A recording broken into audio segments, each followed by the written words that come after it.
যেহেতু দুর্বল ছাত্র, এই জন্য কিছুই বুঝতে পারি না। এখন উপরে হাত তুলবো না নিচে নামাবো এটাও বুঝতে পারি। বড় কোনো বিষয় হলে আমরা ছাড় দিব না এবং আমাদের যা করা প্রয়োজন তাই করব।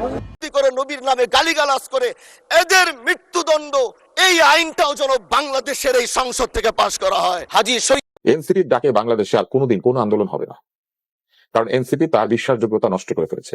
আমি আপনাকে ওদের কয়েকটা কথা বলে আমি উদাহরণ দিই। এনসিপি নেতারা বলেছে, কিন্তু এনসিপি তো এখন শক্তিশালী, তারা এখন জামাতের সঙ্গে আসন পেয়েছে, সেই জন্য এই শক্তি কিরকম বুঝছেন, জামাতের সঙ্গে জোট করেছে সেজন্য। না না, হ্যাঁ অবশ্যই তাদের শক্তি হচ্ছে জামাত ইসলামের শক্তিতে তারা শক্তিমান।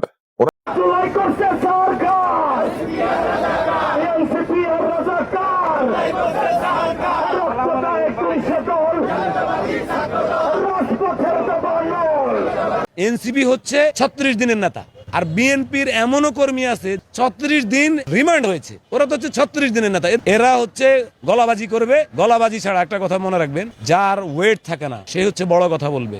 জুলাই জুলাই করিস না, জুলাই নিয়ে ব্যবসা চলবে না। এতই যদি তোমাদের দরদ হয় তো তোমরা প্রথমে কেন সই করলে না ভাই? আমরা দেশবাসীকে পরিষ্কার ভাবে আবারও আজকে এই জনসভায় দাঁড়িয়ে পরিষ্কার ভাবে আমি আপনাদের সামনে এবং এখানে মিডিয়া আছে, মিডিয়ার মাধ্যমে সমগ্র দেশের মানুষকে বলতে চাই পরিষ্কার ভাবে, যেই জুলাই সনদ আমরা সংসদের দক্ষিণ প্লাজায় ডক্টর ইউনূস যখন ডেকেছিল সনদ সই করার জন্য, সবচেয়ে প্রথমে বিএনপি গেছিল, বিএনপি জুলাই সনদ সই করে এসেছে। কাজেই যেই জুলাই সনদ বিএনপি সই করে এসেছে, সেই জুলাই সনদের প্রত্যেকটি অক্ষর, প্রত্যেকটি শব্দ, প্রত্যেকটি লাইন ইনশাল্লাহ আমরা বাস্তবায়ন করব। বাংলাদেশের জনগণ বিএনপিকে দায়িত্ব দিয়েছে দেশ পরিচালনা করার জন্য। কাজেই সনদ যেটি বিএনপি সই করে এসেছে, যেই সনদে অন্যরাও সই করে এসেছে, আমরা দেখেছি এই যে এখন যারা বিরোধী দলে আছে, প্রথমবার দেখলাম তারা গেল করবে কি করবে না একটা ঢিলে ঢামা, আর তাদের সাথে আরেকটা দল আছে তারা তো তখন সই করে নাই, তাদেরকে দেখলাম নির্বাচনের পরে গিয়ে হঠাৎ করে তড়ি করে সই করলো। তো ভাই, সবচেয়ে প্রথমে তো এই জুলাই সনদে কে সই করেছে? বিএনপি সই করেছে। যারা নির্বাচনের পরে গিয়ে সই করলো, কিন্তু জুলাই আন্দোলনে যারা জুলাই সনদের জন্য তারা গলা ফাটায় ফেলে, তাদেরকে তো আমরা প্রশ্ন করতে পারি, এতই যদি তোমাদের দরদ হয় তো তোমরা প্রথমে কেন সই করলে না ভাই? অনুষ্ঠান করে যেই জুলাই সনদে সকল রাজনৈতিক দল সই করেছে, সেই জুলাই সনদ ইনশাল্লাহ বিএনপি বাস্তবায়ন করবে, এর কোনো নড়চড় হবে না।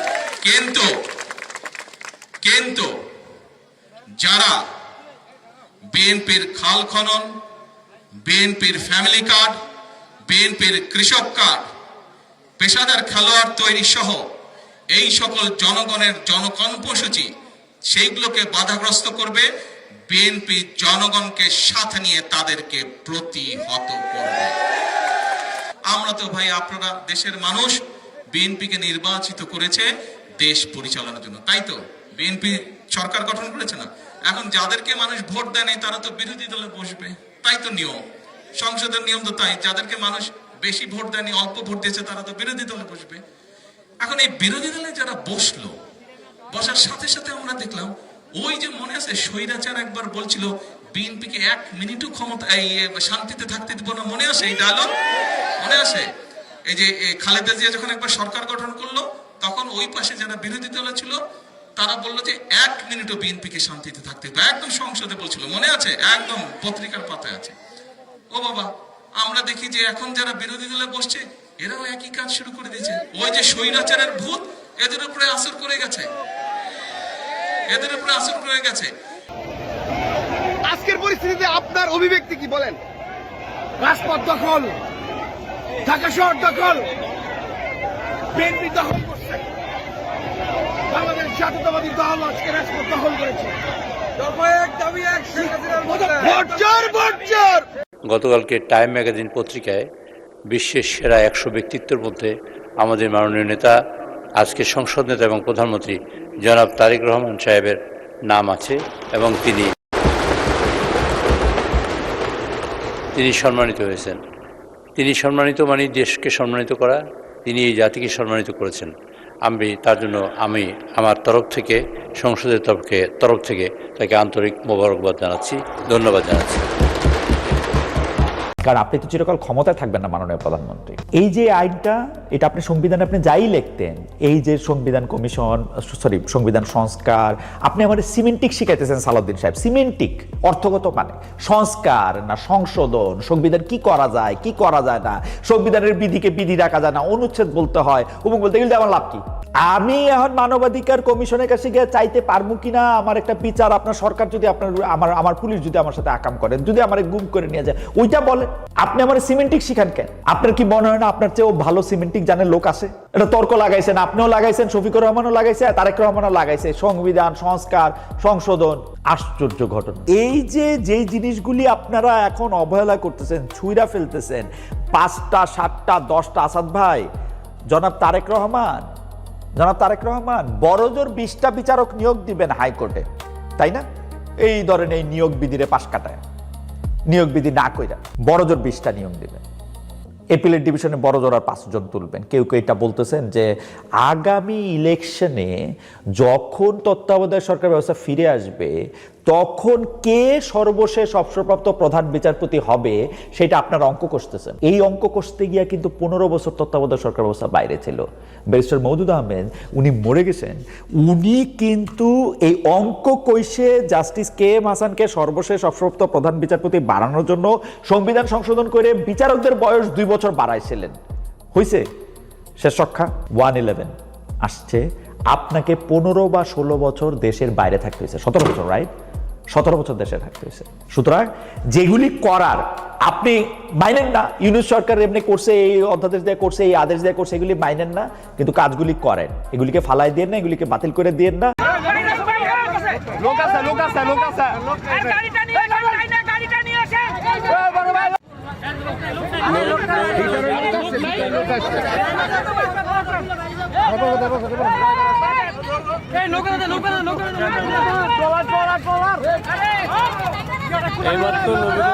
পণ্ডিত জওহরলাল নেহেরু একটি কথা বলেছিলেন যে পাশ্চাত্য শাসন ব্যবস্থার সাথে আমাদের ভারতীয় শাসন ব্যবস্থার পার্থক্য হচ্ছে এই, ওদের শাসন ব্যবস্থা পদ্ধতি নির্ভর আর আমাদের শাসন ব্যবস্থা কান কথা নির্ভর। তো আমাদের বিরোধী দলের সদস্য যারা রয়েছেন ওয়াকআউটের পূর্বে পরে কারণে অকারণে দেখি কান কথা বলেন, কান কথা বলার পরে ফিস করে বলার পরে কোনো সময় ওয়াকআউট করেন, কোনো সময় তর্ক করেন। এই প্রত্যেকটাই কান কথা নির্ভর। কাজে বাস্তবতে আসুন সমস্যার সমাধানের দিকে যাই, যাতে মানুষের আকাঙ্ক্ষার পরিপন্থী আমরা কোনো কাজ না করি। সেই জন্য অনেক আন্দোলনে যোগদান করেছেন, কখন করেছেন, কোন সময় করেছেন, কোন অবস্থায় করেছেন, কোত্থেকে কিছু করেছেন আমরা জানি, কিসের নিচ থেকে আসছেন সেটাও বলতে চাই না, সবাই জানে, কখন এসেছেন সেটাও জানি না। এই প্রসঙ্গে আমি শুধু ছোট্ট একটি গল্প বলে আপনাদের বোঝাতে চেষ্টা করব।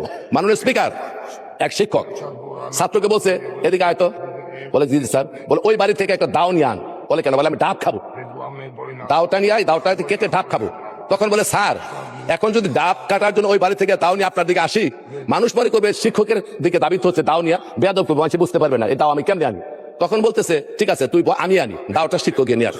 আসার পরে বলে এখন গাছের উপর উঠে নারিকেল পেরে আমার ডাবটা খাওয়া। বলে স্যার এত বেয়াদব আমি শিখেছি, আপনি গাছের নিচে দাঁড়ায় থাকবেন, মাথার উপরে আমি দাও নিয়ে উঠবো, মানুষ করবো শিক্ষক দাঁড়ায় নিচে, ছাত্র উঠছে উপরে মাথার উপরে, এটা স্যার সম্ভব না, এটাও ঠিক।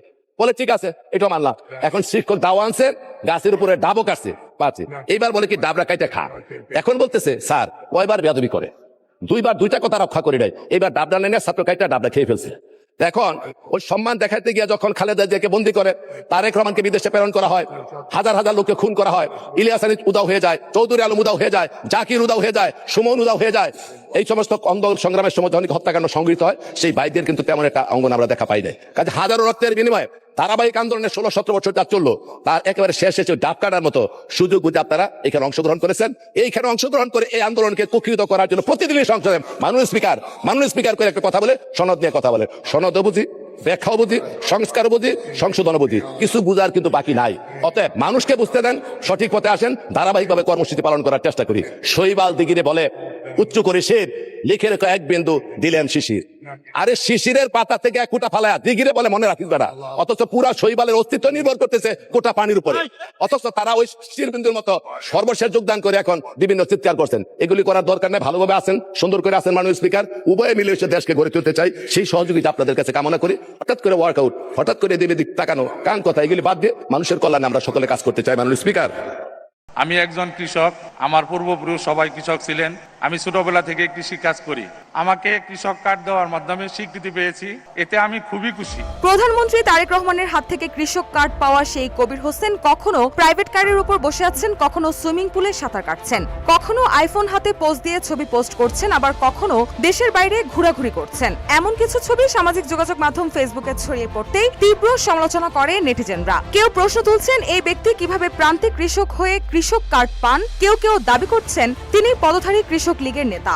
আর এসব প্রশ্ন দাবি ঘিরেই তৈরি হয় বিভ্রান্তি আর বিতর্কের ঝড়। আসসালামু আলাইকুম রাহমাতুল্লাহ। আশা করি দর্শক ভালো আছেন। দেখছিলাম শিরোনাম, এখন দেখব বিস্তারিত। আমার ভিডিওটি ভালো লাগলে অবশ্যই লাইক, কমেন্ট এবং সাবস্ক্রাইব করুন এবং সাথে থাকা বেল আইকনটি বাজিয়ে দিন। দর্শক, আমি আর কথা বাড়াবো না, চলুন শুরু করি বিস্তারিত। সরকারি দল যদি ভালো কাজ করবে, বিরোধী দলের মঞ্চে দাঁড়িয়েও তাদের প্রশংসা করতে আমরা বিন্দু পরিমাণ দ্বিধা করব না, এবং আমরা সরকারি দলের যারা রয়েছেন তাদেরকে ধন্যবাদ জানাবো। কারণ আজ আপনি যেখানে বসেছেন আপনার মাথার উপরে লা ইলাহা ইল্লাল্লাহু মুহাম্মাদুর রাসূলুল্লাহ, অবশ্যই এটা তাদের অবদান, এটা অস্বীকার করার কোনো সুযোগ নাই। আপনার মাথার উপরে যদি আবার তাকাই তাহলে দেখি ওখানে লেখা বিসমিল্লাহির রহমানির রহিম। এই লেখা দেখলে আমাদের ভালো লাগে, এগুলো আমরা ফেরত পেয়েছি। সরকারি দলের প্রশংসা যদি করতে হয় তাহলে আমরা এইভাবে করব। যখন তাদের প্রশংসা করা দরকার আমরা দাঁড়িয়ে প্রশংসা করব, যদি তাদের কোনো ভুল দিকে সেটা দাঁড়িয়েও এই বেঞ্চের থেকে আমরা তাদের প্রতিবাদ করব। এটাই আমাদের কাজ। মাননীয় প্রধান, আজ দাঁড়িয়েছি, হয়তো আমার কথা অনেক লম্বা, আমি জানি না আপনি আমাকে সময় দিবেন কিনা, কিন্তু আমি বলতে চাই মাননীয় স্পিকার, আমরা যেই জায়গা থেকে দাঁড়িয়েছি বাংলার 30 থেকে 40 লক্ষ উলামায়ে কেরাম আমাদের দিকে তাকিয়ে রয়েছে, কারণ তাদের কণ্ঠ, তাদের সে আওয়াজগুলো আমরা যেন জাতীয় সংসদ থেকে দিতে পারি। তার মধ্যে অন্যতম একটি হলো মা কানা মুহাম্মাদুন আবা আহাদিম মির রিজালিকুম ওয়ালাকির রাসূলুল্লাহি ওয়া খাতামান নাবিয়্যিন ওয়া কানাল্লাহু বিকুল্লি শাইইন আলিমা। আপনি জানেন নবীর পরে আল্লাহ নবী হচ্ছে আমার ঈমানের অংশ, আমার ঈমানের পার্ট। তিনাকে ভালোবাসা, তিনার উপর ঈমান, এটা আমার ঈমানের অংশ। তিনি আমার শেষ নবী, যেটা কোরআন ঘোষণা দিয়েছে। নবীও বলেছে আনা খাতামুন নাবিয়্যিন আলা নাবিয়্যা বাদি, আমি শেষ নবী, আমার পরে কোনো নবী আসবে না। কিন্তু মাননীয় স্পিকার, দুঃখের সাথে বলতে হয় বাংলাদেশে এরকম একটি পার্ট রয়েছে যেই পার্টের এক অংশ মানুষ তারা নবীকে অস্বীকার করে, তারা মুসলমান দাবি করে, এবং এই বিষয়ে অনেকেরই ধারণা আছে, তারা জানে এই আন্দোলন করতে গিয়ে অনেক মুসলমানকে রাস্তায় শহীদ হতে হয়েছে, আন্দোলন করতে হয়েছে। স্বাধীনতার পর থেকে আজও সে আন্দোলন চলছে, কিন্তু আজও পর্যন্ত সেটা পাইনি। আমি মাননীয় প্রধানমন্ত্রীকে বলবো, আপনি বাংলাদেশে একটি ইতিহাস রচনা করে যাবেন। আপনার মাধ্যমে যদি এটা স্বীকৃতি পায়, যারা নবীকে অস্বীকার করে তারা কোনোদিন মুসলমান থাকতে পারে না, এটা আইনের মাধ্যমে, এটা বাংলাদেশের পার্লামেন্ট থেকে ঘোষণা হবে, সেটা আমরা চাই। মাননীয় স্পিকার, আরেকটি কথা, আপনি জানেন আমরা আমাদের নবীকে সবচেয়ে বেশি ভালোবাসি, যিনি আখিরি নবী, যাকে বলা হয়েছে ওয়ামা আরসালনাকা ইল্লা রাহমাতাল লিল আলামিন। আমরা বারবার দেখছি কিছুদিন পর পর কারা যেন কিভাবে এসে আল্লাহ নবীর শানে কটূক্তি করে, নবীকে নিয়ে অশ্লীল ভাষায় গালিগালাজ করে, নবীর শানে কটূক্তি করে।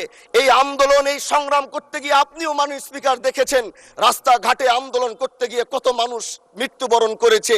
যদি একবার বাংলাদেশের আইনে, কারণ মুসলমান যদি আমাদের বাংলাদেশের পার্সেন্টেজ অনুযায়ী আমাদের অবশ্যই মুসলমানদের সংখ্যা এই দেশে অনেক বেশি, আমরা তো অন্য কিছু চাচ্ছি না। এই দেশের মানুষ নামাজ না পড়লেও যদি কেউ নবীকে কটূক্তি করে তার কলিজা ছিঁড়ে যায়, সে রাজপথে নেমে যায়। আমি বলবো যারা নবীকে কটূক্তি করে, নবীর নামে গালিগালাজ করে, এদের মৃত্যুদণ্ড, এই আইনটাও যেন বাংলাদেশের এই সংসদ থেকে পাশ করা হয়। এই রাজতন্ত্র যেভাবে আপনারা চালাচ্ছেন এগুলো বন্ধ করে। আমরা গণতান্ত্রিক দল, নির্বাচনের মাধ্যমে ক্ষমতায় যাওয়াতে জনগণের ক্ষমতাকে আমরা বিশ্বাস করি। আমরা ক্ষমতায় এসে বানিয়েছি বাংলাদেশকে ইমার্জিং টাইগার। সাবেক প্রধানমন্ত্রী ও বিএনপির প্রয়াত চেয়ারপারসন বেগম খালেদা জিয়া কেবল সফল রাজনীতিবিদই নন, একজন মুক্তিযোদ্ধাও। 1971-এ স্বামী জিয়াউর রহমান যখন রণাঙ্গনে, ঠিক তখন এই মহিষী নারী 2 শিশু সন্তান নিয়েছিলেন গৃহবন্দী। 1981 সালে স্বামীর পর রাজনীতিতে এসে বেছে নিয়েছিলেন আপসহীন অনন্ত সংগ্রামের পথ। 3বার হয়েছেন বাংলাদেশের প্রধানমন্ত্রী। দেশের উন্নয়ন সমৃদ্ধির পথে সুযোগ করেছেন নারীর পথ চলা। অবশেষে এই মহিষীকে মরণোত্তর স্বাধীনতা পুরস্কারে ভূষিত করল বাংলাদেশ।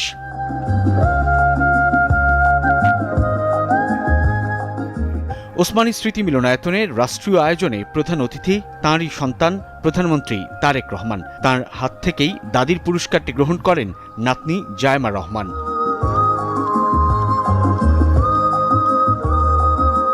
রাষ্ট্রীয় সর্বোচ্চ পুরস্কারে ভূষিত হয়েছেন উত্তরার মাইলস্টোন স্কুল অ্যান্ড কলেজের সেই মমতাময়ী শিক্ষিকা মেহরিন চৌধুরী, যিনি বিমান দুর্ঘটনার সময় শিক্ষার্থীদের বাঁচাতে জীবন আত্মত্যাগ করেছেন। মেহরিন চৌধুরীর আত্মত্যাগ সারা দেশের মানুষকে গভীরভাবে নাড়া দিয়েছে। সব মিলিয়ে এবার রাষ্ট্রের সর্বোচ্চ সম্মান পেয়েছেন 15 বিশিষ্ট নাগরিক ও 5 প্রতিষ্ঠান। গুণীজন ও তাদের স্বজনদের হাতে পদক তুলে দেন প্রধানমন্ত্রী তারেক রহমান। পুরস্কার প্রাপ্তদের অবিস্মরণীয় অবদান ভবিষ্যতে বিশ্বজুড়েই সমাদৃত হবে বলে মন্তব্য করেন প্রধানমন্ত্রী। দলীয় স্বার্থের ঊর্ধ্বে উঠে মুক্তিযুদ্ধে অবদান রাখা জাতীয় নেতাদের প্রতি শ্রদ্ধাশীল থাকার আহ্বানও জানান প্রধানমন্ত্রী তারেক রহমান। বাংলাদেশের স্বাধীনতার ঘোষক শহীদ রাষ্ট্রপতি জিয়াউর রহমান সহ স্বাধীনতা এবং মুক্তিযুদ্ধের ইতিহাসের সকল জাতীয় নেতার ভূমিকা এবং অবদানকে শ্রদ্ধা এবং ভালোবাসার সাথে স্মরণ করছে। আমরা যদি হীন দলীয় স্বার্থে আমাদের ইতিহাসের জাতীয় নেতাদের ভূমিকাকে শ্রদ্ধার সঙ্গে স্মরণ করতে কার্পণ্য করি, তাহলে ভবিষ্যতের ইতিহাস আমাদেরকেও ক্ষমা করবে না। আমি বিশ্বাস করি ঐতিহাসিক সত্য মেনে নিতে দ্বিধাচিত্তে থাকা হীনমন্যতার পরিচয়। প্রধানমন্ত্রী বলেন, প্রতিশোধ, প্রতিহিংসা কিংবা অযথা বিতর্ক নয়, থাকতে হবে ঐক্যবদ্ধ এবং সতর্ক। আমাদের মধ্যেকার বিতর্ক বিরোধ যেন শত্রুতায় রূপ না নেয়, কারণ বাংলাদেশের স্বার্থ বিরোধী চক্র এখনো সুযোগের অপেক্ষায় রয়েছে। আমরা দলীয় ইশতেহারে এবং স্বাক্ষরিত জুলাই সনদের প্রতিটি দফা, প্রতিটি অঙ্গীকার অক্ষরে অক্ষরে পালন করব ইনশাআল্লাহ। বৈশ্বিক সংকটের কথা উল্লেখ করে প্রধানমন্ত্রী জানান, বাড়তি দামে তেল কিনতে বিপুল অঙ্কের টাকা ভর্তুকি দিতে হচ্ছে। তা সত্ত্বেও জনদুর্ভোগের কথা বিবেচনা করে এখন পর্যন্ত তেলের দাম বাড়ায়নি সরকার। বিশ্বের সকল দেশে তেল ডিজেলের দাম বাড়ানো হলেও আমরা জনদুর্ভোগের কথা বিবেচনা করে এখন পর্যন্ত এই সিদ্ধান্তটি নেইনি। আমি আশ্বস্ত করতে চাই, জনগণের বিচলিত হওয়ার কোনো কারণ নেই। তবে আমরা যদি সকলেই রাষ্ট্রীয় আচার অনুষ্ঠানে বাহুল্যের বর্জন, এমনকি পারিবারিক পর্যায়েও যদি অমিতব্যয়িতা পরিহার করি, তার জন্য আমি দেশের সকল মানুষকে অনুরোধ জানাচ্ছি। 1977 সালে বিএনপির প্রতিষ্ঠাতা প্রয়াত রাষ্ট্রপতি জিয়াউর রহমানের হাত ধরে চালু হয় রাষ্ট্রের সর্বোচ্চ ও গৌরবময় স্বাধীনতা পুরস্কার, যাতে এবার নিয়ে মোট 346 জন বিশিষ্ট ব্যক্তি ও 37টি প্রতিষ্ঠান সম্মানিত হল। সাইফুদ্দিন রবিন। 3 জন তরতাজা মানুষ কিছুক্ষণ আগে মৃত্যুবরণ করেছে। তাদের এখন জানাজার প্রস্তুতি নিচ্ছে এবং এটি দেবিদ্বারের প্রতিনিয়ত ঘটনা। বাংলাদেশে কোনো সড়ক নেই, বিভাগীয় শহরের 2টা বিভাগীয় যুক্ত করেছে, কিন্তু সেই রাস্তার প্রশস্ত হচ্ছে মাত্র 18 ফিট। মাননীয় স্পিকার, আমি কুমিল্লা এবং সিলেট মহাসড়কের কথা বলছি। মাননীয় স্পিকার, সিলেট মহাসড়ক যেটা ময়নামতি, দেবিদ্বার, জাফরগঞ্জ, কংসনগর হয়ে ব্রাহ্মণপাড়া, কুটিচমুহনী গিয়েছে, এই রাস্তাটা একটা মহাসড়ক, যে রাস্তা দিয়ে 10 লক্ষ মানুষের যাতায়াত এবং যেটা 2টা উপজেলাকে, ব্রাহ্মণপাড়া, বুড়িচং এবং দেবিদ্বারকে সংযুক্ত করেছে। যেখান থেকে যদি আপনি সিলেটে যেতে হয় অথবা সিলেট থেকে যদি চিটাগংয়ে আসতে হয়, একমাত্র রাস্তা যেটা মাত্র মাননীয় স্পিকার 18 ফিট। এই 18 ফিট রাস্তা দিয়ে প্রত্যেক দিন এটা মৃত্যুর মিছিলে সেটা পরিণত হয়েছে। দেবিদ্বার বুড়িচং অংশটা প্রত্যেক দিন মৃত্যুর মিছিল। কেবল এই মাসটাই 23 জন মানুষ মৃত্যু। মহোদয় বা প্রশাসনের সাথে কথা বলি, এটা হচ্ছে এক ধরনের প্রশাসনিক জটিলতায় আজকে দীর্ঘ 10-12 বছর এখানে কোনো ধরনের কাজ হচ্ছে না। আমি আপনার দৃষ্টি আকর্ষণ করছি, আপনার মধ্য দিয়ে মন্ত্রী মহোদয় নিশ্চিত করবেন কি কবের মধ্যে এই মৃত্যুর মিছিল থামবে এবং এই মহাসড়ককে, এটা লাইন অফ ক্রেডিটের আন্ডারে 6 লেনে হওয়ার কথা থাকলেও এটা মাত্র 18 ফিট হয়ে আছে। মাননীয় স্পিকার, এটা আমি এলাকায় মুখ দেখাইতে পারি না। এলাকার মানুষ, ধন্যবাদ মাননীয় সদস্য, আমাকে এখন বেঁধে রাখবে মাননীয় স্পিকার। আপনার মাধ্যমে মন্ত্রী মহোদয়কে যদি আপনি একটা রুলিং দিতেন এই বিষয়ে যেন উনি যথাযথভাবে ব্যবস্থা নেয়। আমি ভিক্ষা চাই এই সংসদের কাছে, এই রাস্তাটা 10 লক্ষ মানুষের প্রাণ বাঁচাবে। মাননীয় স্পিকার, আমি আপনাদের কাছে ভিক্ষা চাই, এই রাস্তাটাকে প্রশস্তকরণের জন্য দ্রুত এটার আপনারা ব্যবস্থা নেবেন। মাননীয় স্পিকার, ধন্যবাদ মাননীয় সদস্য। আপনি 71 বিধিতে একটা নোটিশ প্রদান করুন, সেটা সবচেয়ে অ্যাপ্রোপ্রিয়েট ওয়ে। তখন মাননীয় মন্ত্রী জবাব দিবেন, আপনি সংশ্লিষ্ট মন্ত্রী যখন জবাবটা দিবেন, it will work upon the procedure. আমার মনে হয় আপনি 71 বিধিতে একটা নোটিশ দেন আমাদেরকে, প্লিজ। Thank you.